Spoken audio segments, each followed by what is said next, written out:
Itong connector road na to papuntang Pandacan, nagumpisa dyan sa may C3 papuntang Santa Mesa, tapos Pandacan Connecta. May haba to na 8 kilometers. May mga nakatira din pala dito sila. Wala, di talagang ano to, may pigilan. Kasi wala silang matirahan. Sana mabigyan ni Yome ng ano to, ng tirahan. Parte to ng ano malapit sa Abad Santos, sa may Antipolo Street. Ito tayo. Sige. Pwede yung dumarit ka kaya. Hindi malalim pa itong. Kaya to. Sige, thank you. Okay, thank you.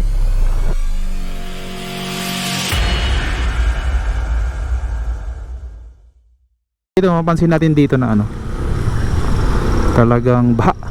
Yun, Juan Luna. Papunta na yun sa Divisoria. Dito tayo sa may Hermosa. Balik tayo dun sa may Solis. Tignan natin doon. Let's go. Dito tayo sa may ilalim ng connector road papuntang Magsaysay. Papuntang Pandacan to Itong connector road na to papuntang Pandacan, nagumpisa dyan sa may C3 papuntang Santa Mesa, tapos Pandacan Connecta. May haba to na 8 kilometers. Kaya ayos na ayos to pag natapos. Hanggang dun pa lang sila sa may Santa Mesa. Wala pa yung connector niya, yung section 2A, yung kukonekta sa Skyway Stage 3, para dire-diretso na sana yung biyahe. Ngayon kasi natigil sila dyan sa may Santa Mesa, kasi ongoing dyan yung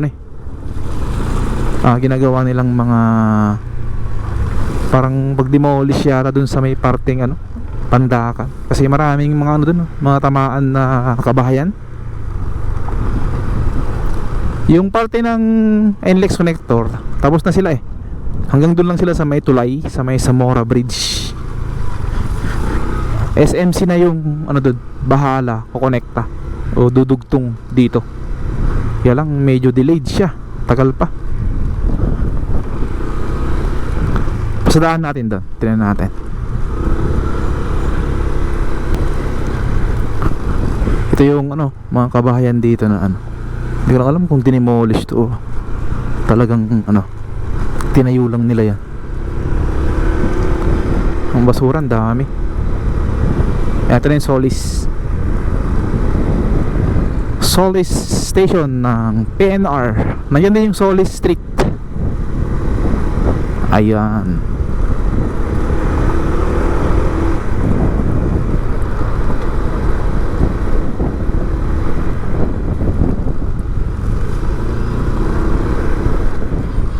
Ito yung PNR Solis station.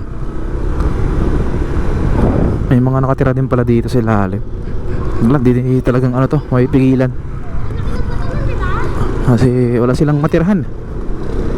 Sana mabigyan ni Yome ng ng tirahan itong mga nakatira dito.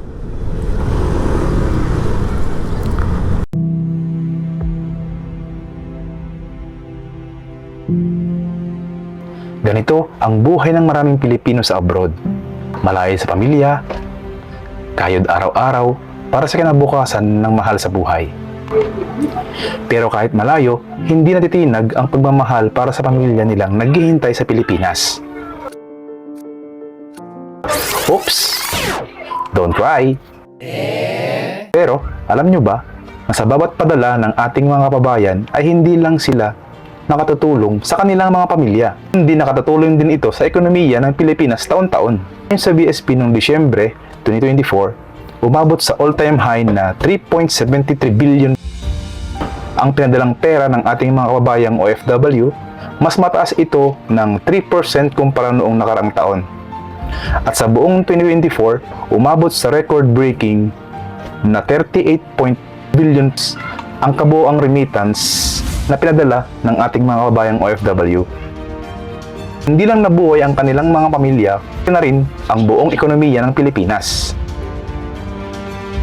Ang bayaw ko na nasa Australia, gabi-gabi siyang pagod sa trabaho, pero kahit ganun, hindi siya nakakalimot magpadala sa kanyang pamilya. Gamit niya ang TapTap Send mas mabilis, mas mura, at may bonus pa. Hindi na kailangan pumila o magbayad ng mahal. Sa TapTap Send, pwede kang magpadala diretso sa GCash, bank, o cash pickup gamit lang ang phone mo. I-download ang TapTap Send, sign up with one valid ID,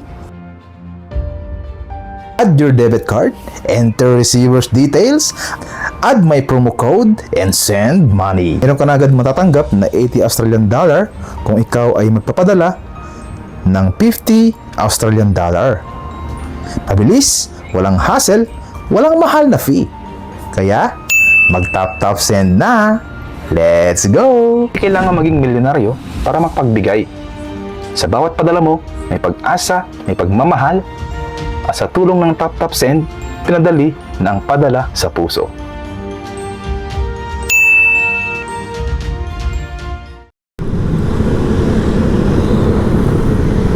Ito, okay na to, ginagawa. Itong kalasada.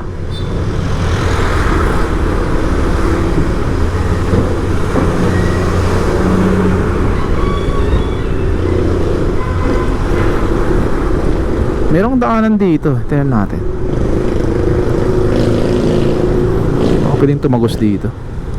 Dito. Yan. Daming mga sakyan dito. Natin. Oh, di ba? May daanan dito. Check natin dito. Diretsohin natin.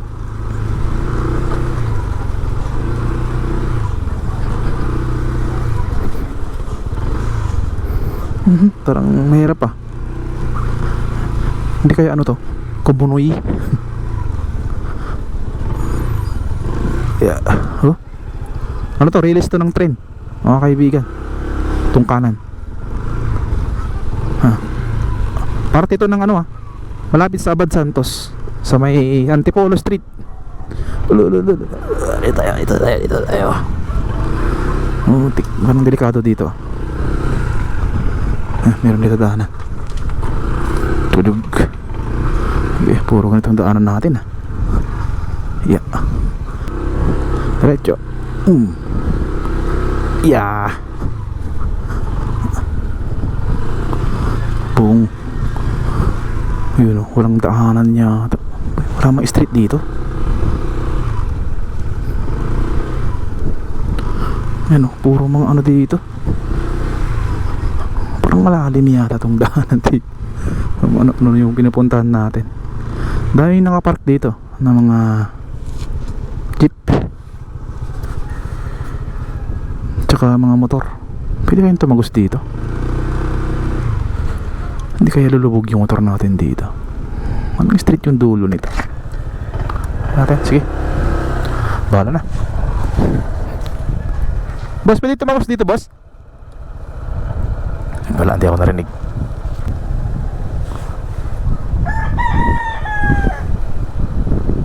Okay. Okay. Thank you. Pwede raw. Ayun natin. Kung malalim ba to? Tug. Ayan, mababaw lang pala. Yeah. Pwede? Diretso? Ha? Dito, sa may kalye. Anong kalye dyan? Sunod.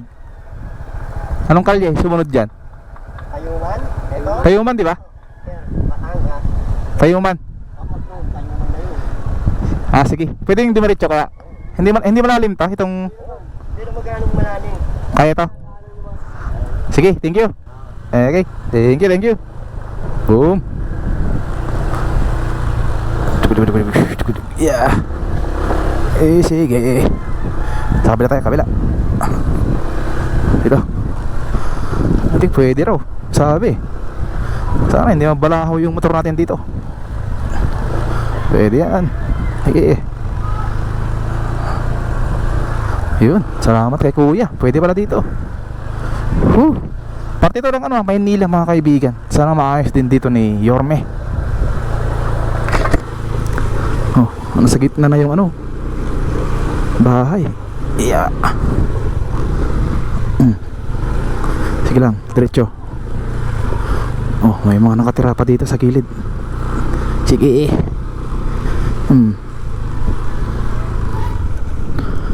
Marami rin parang ano dito, mga nakatira.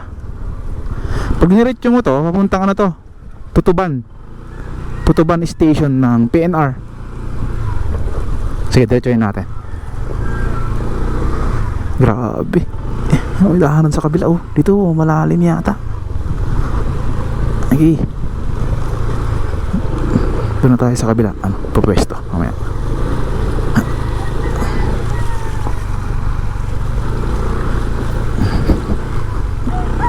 Tawid tayo dito. Ano to? Pwede na dito.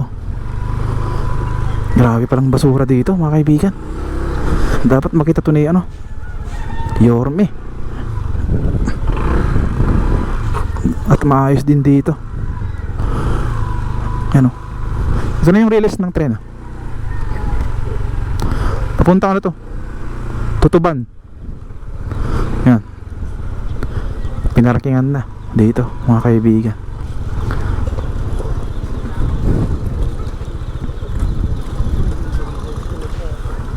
May court pa dito, maliit. Diretso tayo.